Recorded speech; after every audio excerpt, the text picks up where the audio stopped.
And preventing stress and burnout, there are many mistakes actually that we do on a regular basis that are preventable. And I'm going to unpack this over several episodes. Today, I'm going to talk about mistake number one, because feeling stressed and depleted with no joy, no peace, feeling constantly busy and on a treadmill is not pleasant. As Christian women, we really love to feel like we're helping others, but we have joy, that we are authentic in life, that we have peace, that peace that surpasses our understanding, and we're connected with God. And when we feel depleted, tired, on a treadmill, with no joy, we feel disconnected from God. You know, there's a term that it's used in the Eastern Christian faith, acedia.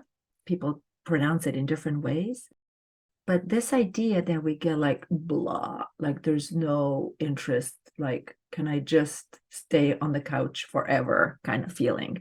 And when we get that, we don't really like it, right? We want to serve. We want to have joy. We want to have peace. We want to have energy. We want to have compassion. We want to be like Christ. So many times, though, it's understood that if we're getting to this point, we need to set either push forward, which will get us even into bigger problems, or then we turn to professionals. They tell us you have to set boundaries. Boundaries are essential. But why do we have to wait until then? And yes, boundaries are important, but it's not the solution. Freeing time one time and getting into a better rhythm, it's not going to be sustainable. And I'm going to unpack this from a theological, from a medical, from a psychiatric, psychological perspective, and why boundaries alone will not prevent burnout. And what's the essential key, the essential ingredient that will help us. And you can start thinking about it today. And I will share this because I've had the honor to really walk with people having very deep conversations, like not like, hello, how are you doing? Like people share, when they come to me, they share their deepest concerns and thoughts and emotions. I've been very honored and privileged. I probably served more than 10,000, 15,000 people in these kind of conversation. So I know what's happening in our workings. And because of that, I was able to counsel and guide people in a certain way. So I'll bring you the nugget today.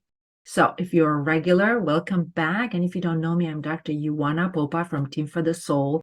I'm my background, I'm a physician, psychiatrist, and spiritual care provider, life coach. That's my main work right now. I'm a life coach and spiritual care provider and trainer. I'm also an educator and theologian. I finished a master in theological studies. But my joy is to really empower and educate Christian professional women and servant leaders, no matter where you are, right? You might be in a corporate world as a leader, or you might be a church leader, you might be an educator leader, you might be leading your family, you might be a business leader, whatever it is, a physician, a nurse. I mean, the ways we are leading as Christian women is pretty much endless.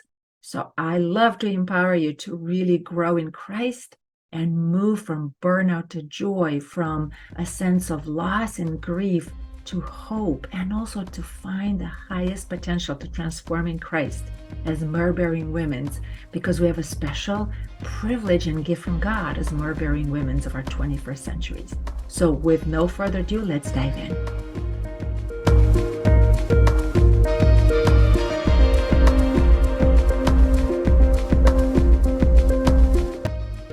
So this is what happened for most Christian women, myself included, is we know that we are created in the image and likeness of God. We really feel that God is filling all things, and we are meant more than just a three-dimensional world, right? We know we're born for eternity, and we feel like, yes, we are the grapes grafted by God onto God.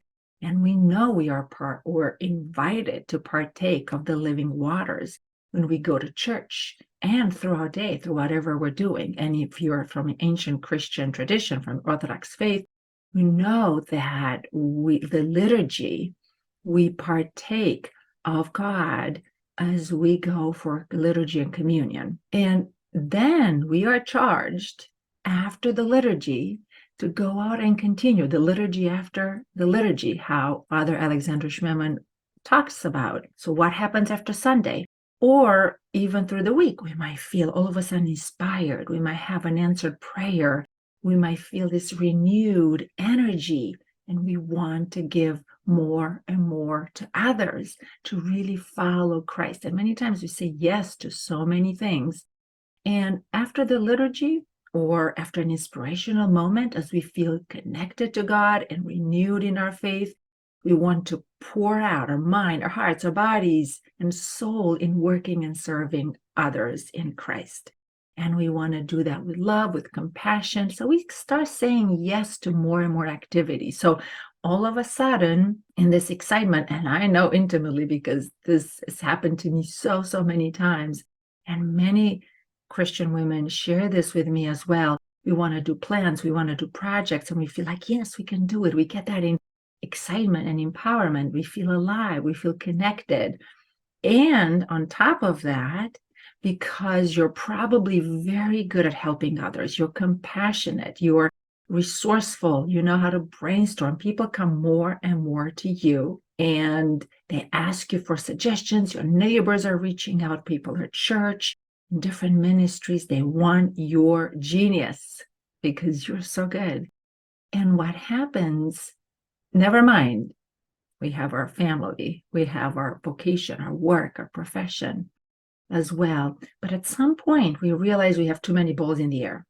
Type in the chat if that has happened to you. Like literally, like, oh my goodness, all of a sudden, what looked on paper, oh, I can do this activity. And then when the day comes to do it, or the week or the month, we're like, this is hard.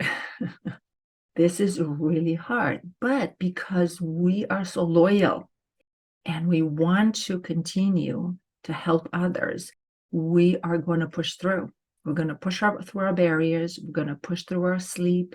And in time, we're going to get tired. We got into chronic stress. I'm going to talk about this in another episode. And on the outside, we continue to want to smile and be happy. But inside, we are starting to hurt. And many times we strive. We continue to push forward until at some point there's a limit.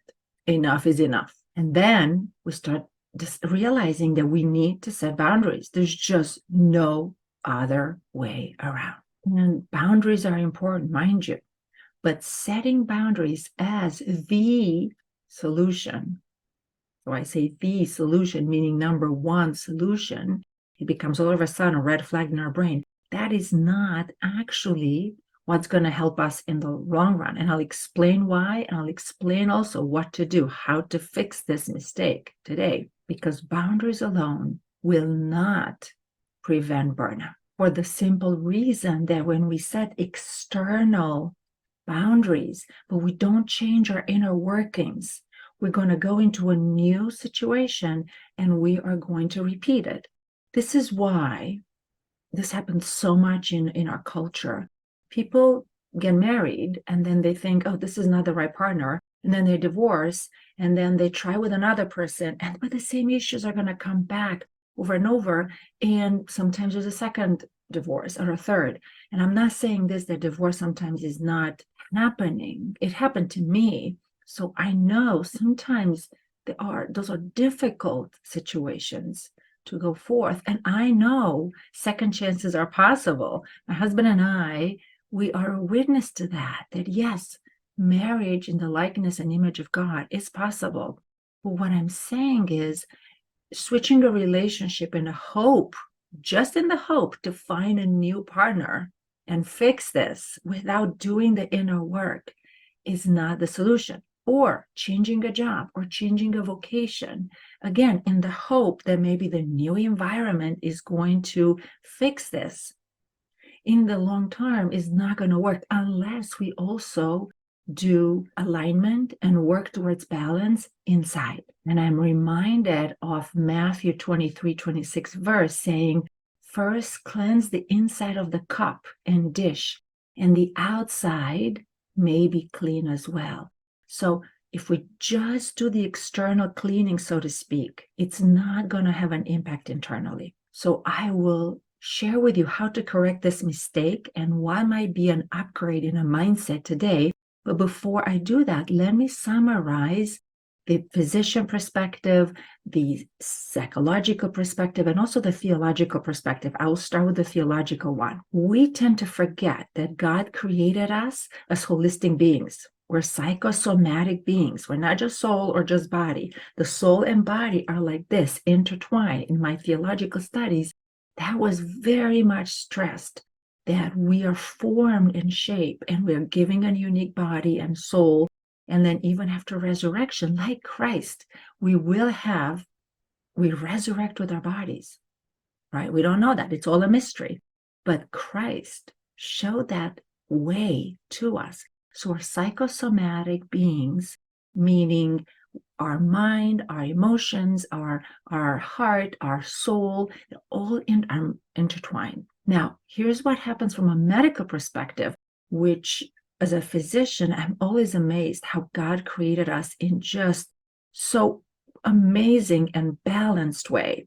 I'll give you an example. I just tripped actually over the weekend, and it was fascinating to see, like within a couple of nanoseconds, how my body was able to reshape and rebalance in such a way that although I tripped and I couldn't prevent a fall in the air, I did some gymnastics, which my husband witnessed. I couldn't see, obviously, but I've landed in such a way that I didn't even hurt myself.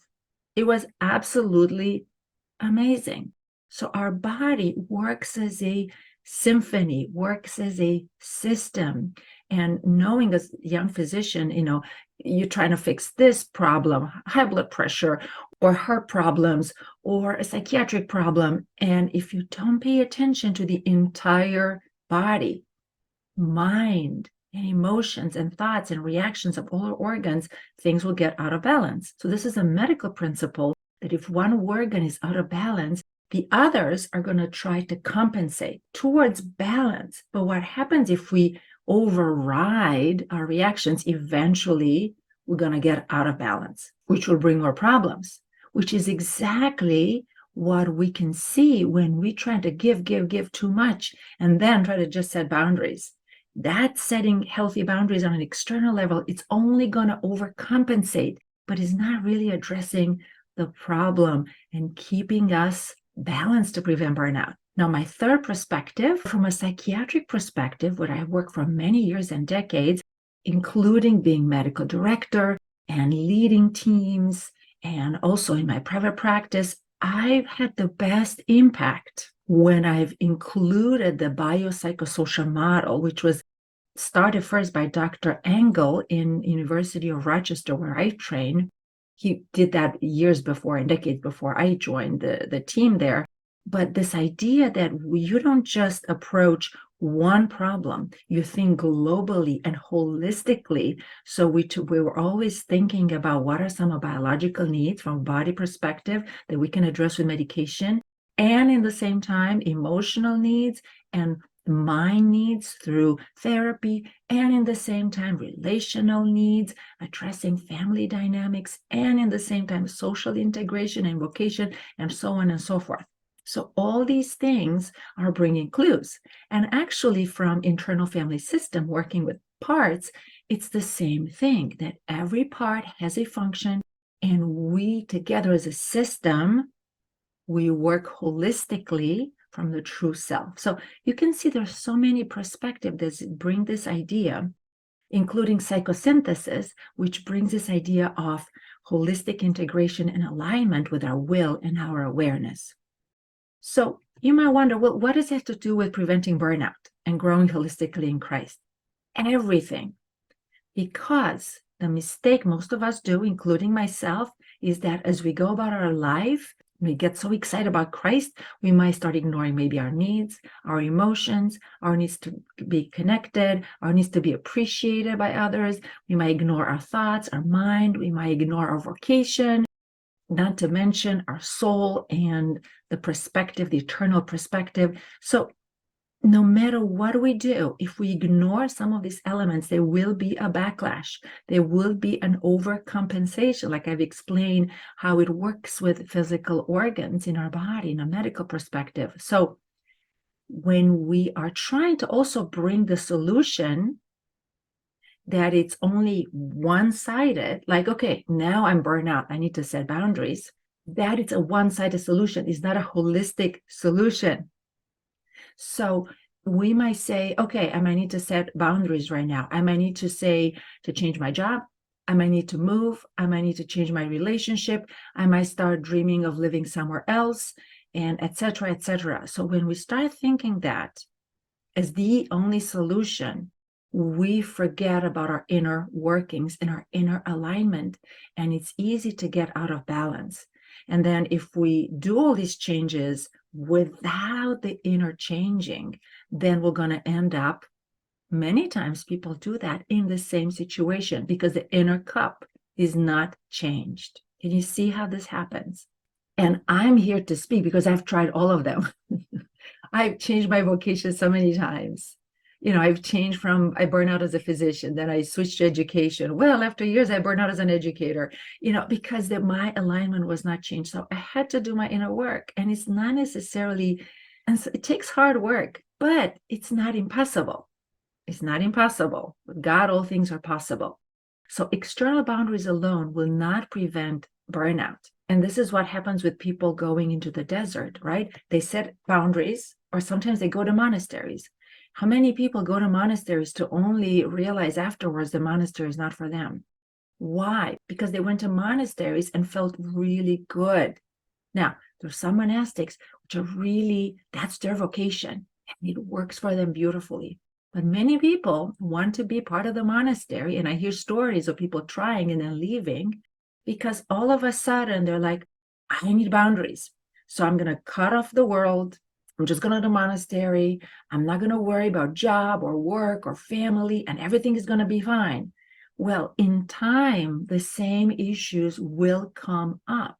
And if it's not a vocation to be a monastics, at some point the realization will be like, oh, this is actually was not for me. I was searching in the wrong way or in the wrong place. And when people went centuries ago into the desert, they cut all these connections to only realize that the issues will come up again.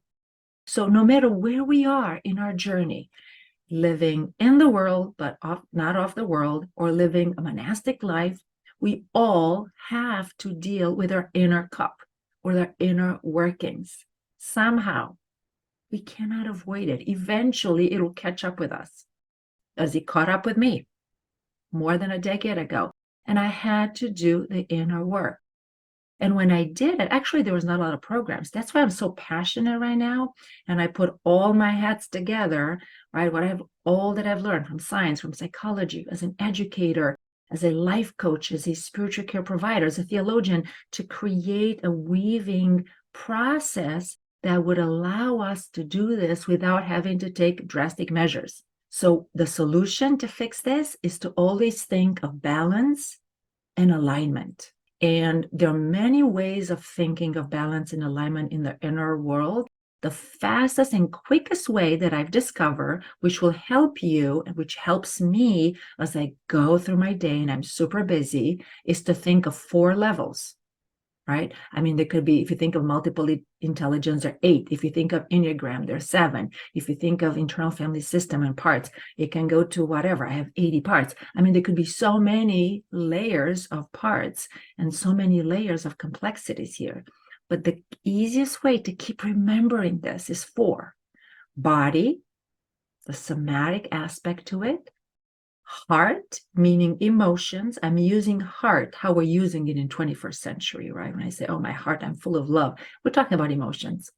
Mind, I'm talking about thoughts, not how philosophers and early Christian mystics and theologians use this word, thoughts. They used it more also as part of our internal work and awareness as well. Okay, I'm thinking of mind just as thoughts.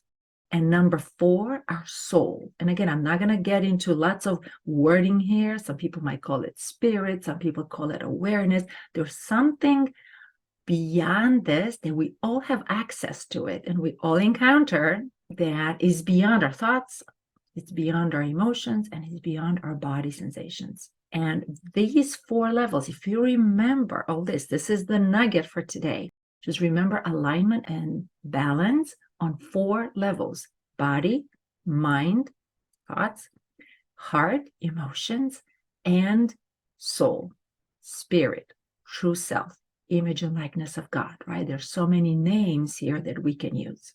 But as Saint Nicephorus in 13th century, he was a Christian monk, he said, if it's awareness or consciousness or watchfulness, it doesn't matter. It's the same experience.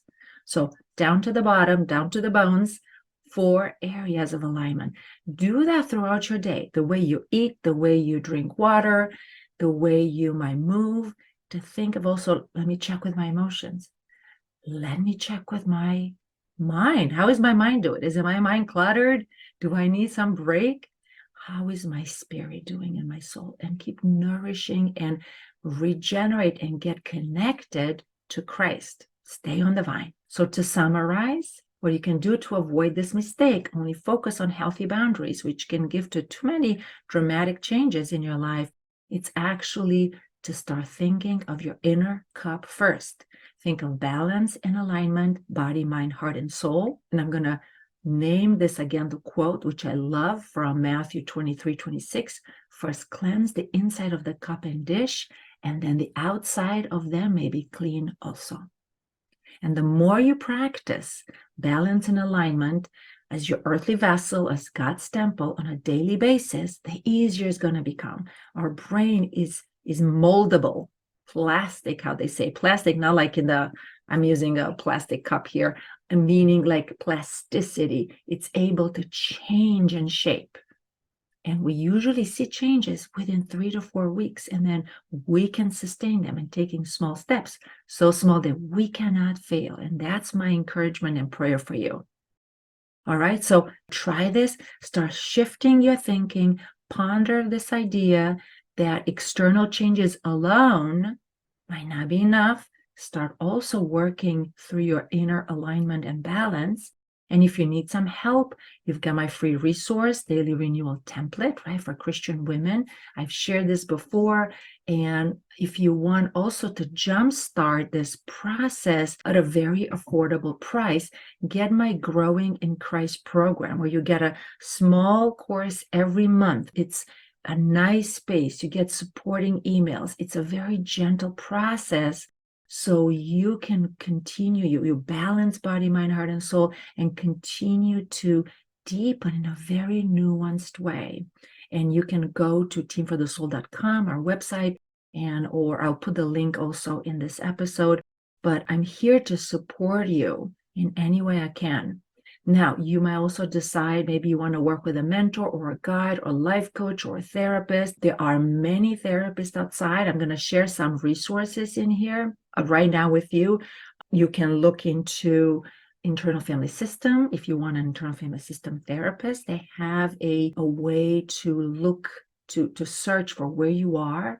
If you are a Christian Orthodox, you can look at the Assembly of Bishops. They have a professional directory with different Christian Orthodox who can do that, who can give therapy based on which state are you in. You can also look at Psychology Today and just put Christian if you're interested in Christian therapy. Sometimes there are coaches in there, like I'm in there as well as a coach. I used to be as a physician, but now I'm doing mostly coaching and spiritual care.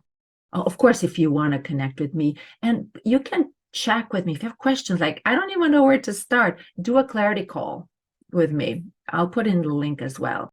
In other words, we'll meet, bring your question, be clear what your question is, and I'll help you with that at no cost. Like, I'm here to serve and support you. All right, so with that, I'm going to end with a prayer. Dear God, thank you so much for today. Thank you for this inspiration, which came to me because I've seen this so often. Thank you for this message. Thank you for how you moved in my life, how you moved in the students and the clients that I worked with. I know this is not coming from me. I know this is you, God. I give you glory. And may you move into the listener right now so they can give you glory as well. And they move in their vocation, enlighten their mind and their heart so they have clarity. What can they do to change to glorify you, the God of the universe, and bring your light into the world? And with that, I thank you so much for all you do. And I'll say goodbye for now, and I'll see you next week. Take care.